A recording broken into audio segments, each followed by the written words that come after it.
Saudara, polisi periksa dugaan unsur kelalaian dalam kebakaran gedung Terra Drone yang menewaskan 22 orang.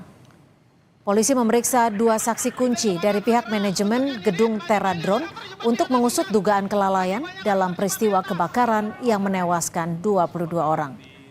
Total sudah ada 8 saksi yang diperiksa dalam peristiwa kebakaran ini. Penyidik Polres Metro Jakarta Pusat dan Puslap-4 Mabes Polri juga akan melakukan olah TKP lanjutan untuk mencari bukti tambahan.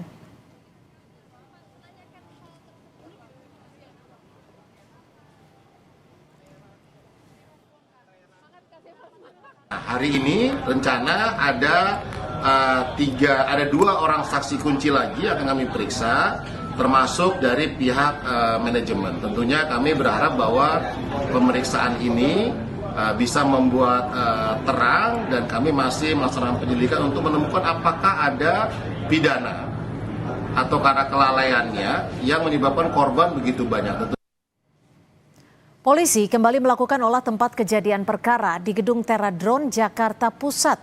Polisi mengamankan sejumlah barang bukti, salah satunya baterai drone yang diduga sebagai sumber titik awal api. Polisi menyebut hasil olah TKP sementara penyebab 22 korban meninggal karena kehabisan oksigen. Penyebabnya masih nanti ditentukan oleh dari dokter forensik, namun dari tempat kejadian perkara memang tidak ada korban yang terbakar tubuhnya. Jadi kemungkinan itu adalah karena asap atau habis oksigen atau karena uap panas. Salah satu saksi melihat kebakaran dipicu dari baterai drone yang terbakar hingga menimbulkan ledakan. Pihak keamanan gedung menyebut banyak korban terjebak di lantai atas karena tidak ada akses pintu darurat untuk keluar.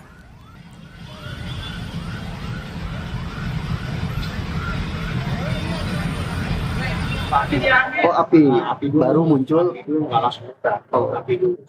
Setelah itu baru ada ledakan. Kebetulan karena asapnya itu kan hitam, kan baterai. Dia ngebul langsung lari ke atas. Oh, karena memang nggak ada pintu darurat lainnya, Pak? Paling tangga, Oh, tahu. ada tangga, ada 5. Oh, sama. Nah, yang di lantai 3, lantai 5 itu kejebak karena asap tebal itu. Asap tebal. Usai otopsi, salah satu korban kebakaran gedung Terra Drone, Rufaidah, dimakamkan pihak keluarga di Kabupaten Bekasi, Jawa Barat. Dari informasi yang diterima keluarga, korban diduga meninggal akibat kehabisan oksigen saat berada di lantai 5 gedung yang terbakar. Rufaidah merupakan karyawan magang yang baru bekerja sekitar 3 bulan.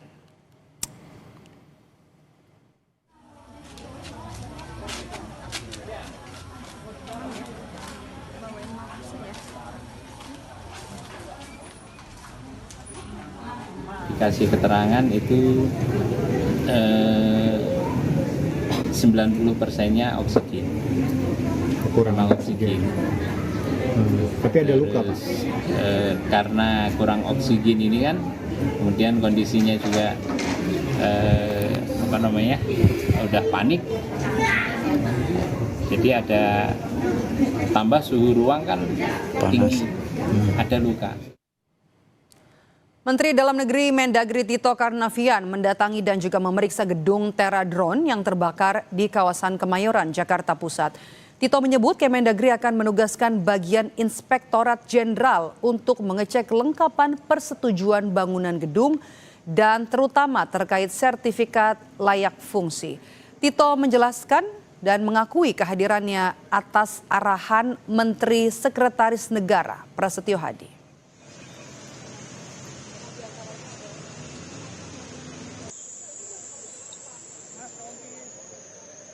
Bila terjadi kebakaran untuk memadamkan cepat dan lain-lain. Nah, ini yang sedang didalami oleh kepolisian Polres Jakarta Pusat, dan juga nanti saya juga akan menurunkan tim dari Kemendagri, karena kita juga memahami aturan ini. Aturan ini biasanya dibuat melalui peraturan daerah, ya. Nah, untuk PBG dari Itjen nanti akan saya turunkan, Itjen Kemendagri, untuk melihat masalah administrasi ini, sehingga gedung ini bisa berdiri. 22 orang tewas dalam kebakaran gedung Tera Drone di Jakarta pada 9 Desember 2025. Korban tewas diduga karena terjebak di lantai atas gedung. Mereka tak dapat menyelamatkan diri karena satu-satunya pintu keluar tertutup asap tebal. Kakak salah satu korban meninggal menceritakan, korban sempat mengirimkan pesan kepada keluarga karena terjebak dalam kebakaran. Keluarga berharap jenazah Ervina bisa segera teridentifikasi agar dapat dimakamkan. Kita kan ada grup rumah ya keluarga. Terus saya sih belum buka video yang dia kirimin gitu, apaan sih, aku cuma nanya itu doang tuh di grup gitu. Itu kata adekku, itu Vina teh kata gitu, itu di kantornya Vina kebakaran kata gitu. Nggak sabar lagi kita nungguin dia, kita kan nggak maksudnya kita kan juga kan walaupun ada orang tua, ada bapak, ada kakak di sana, ada keluarga, tapi kita pengen cepet-cepet sampai gitu loh, biar dia udah tenang gitu loh kitanya. Korban lain dalam kebakaran ini adalah seorang ibu hamil yang terjebak di lantai 5 gedung Tera Drone. Korban sulit menyelamatkan diri karena tebalnya asap yang menutup akses keluar gedung Tera Drone. Identifikasi ya seperti identitas diri. Identitas diri. Oh. Mohon maaf kalau untuk Mas sendiri yang jadi korban. Saya suami. Saya istri, berarti istri Mas ya. Lagi hamil Mas. Ya. Berapa bulan? 7 bulan. Udah 7 bulan. Polisi masih menyelidiki dugaan unsur kelalaian dalam peristiwa kebakaran gedung Tera Drone. Salah satu yang disorot adalah tak adanya jalur evakuasi, sehingga membuat banyak korban sulit menyelamatkan diri karena terjebak di lantai atas. Tim Liputan, Kompas TV.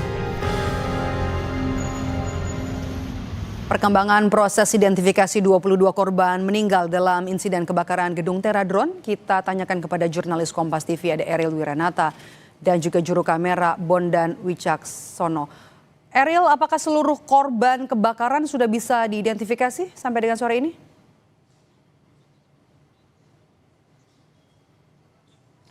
Ya, Maidop dan saudara, bahwa hari ini sudah 10 korban yang diidentifikasi oleh RS Polri Kramat Jati, yang dimana juga ini data terakhir pada siang hari, dan dari RS Polri pun mengatakan ini akan terus dilakukan identifikasi hingga sore hari. Dan selain itu juga bahwa dari 22 jenazah yang diidentifikasi tersebut diantaranya adalah 15 orang perempuan dan 7 orang laki-laki, yang dimana memang pada hari sebelumnya diidentifikasi sebanyak 3 dan pada hari ini sebanyak 7, yang sehingga di hari ini total ada 10 yang sudah diidentifikasi hingga siang hari tadi. Dan nantinya kita akan tunggu terkait dengan identifikasi secara menyeluruh pada hari ini. Dan memang bahwa dari identifikasi ini dilakukan pelibatan identifikasi terhadap gabungan ahli dari Bidokas Polri, kemudian juga ada Polda Metro Jaya, kemudian juga ada RSCM hingga Fakultas Kedokteran Universitas Indonesia untuk melakukan identifikasi dengan sebaik-baiknya.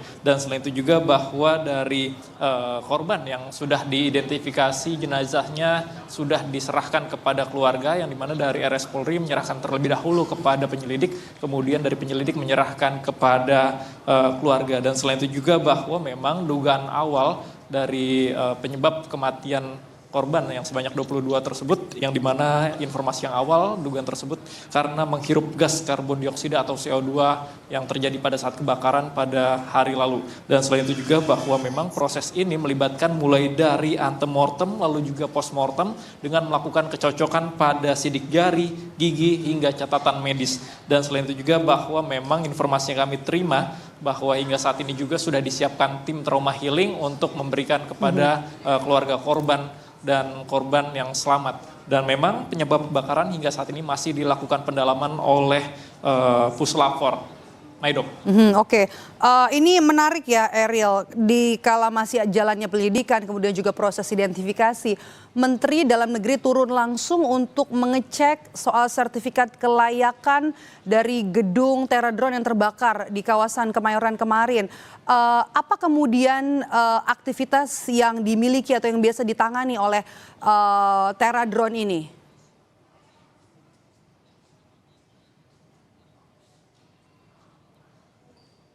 Ya, Maido dan saudara, bahwa memang hingga saat ini dari polisi pun masih melakukan pendalaman yang dimana dilakukan pendalaman oleh Puslapfor terkait dengan penyebab dari kebakaran yang terjadi pada hari lalu, yang terjadi pada siang hari, yang dimana memang menyebabkan bahwa sebanyak 22 korban yang dimana hingga saat ini masih dilakukan identifikasi secara mendalam terhadap 12 korban, karena memang hingga saat ini sudah berhasil sebanyak 10 korban diidentifikasi, dan nantinya memang dari polisi akan terus melakukan pendalaman terkait dengan Puslapfor terkait dengan penyebab dari kebakaran yang terjadi di gedung Teradron tersebut. Maido. Baik, terima kasih jurnalis Kompas TV Ariel Wiranata dan juga juru kamera Bondan Wicaksono melaporkan langsung dari Rumah Sakit Polri Kramat Jati.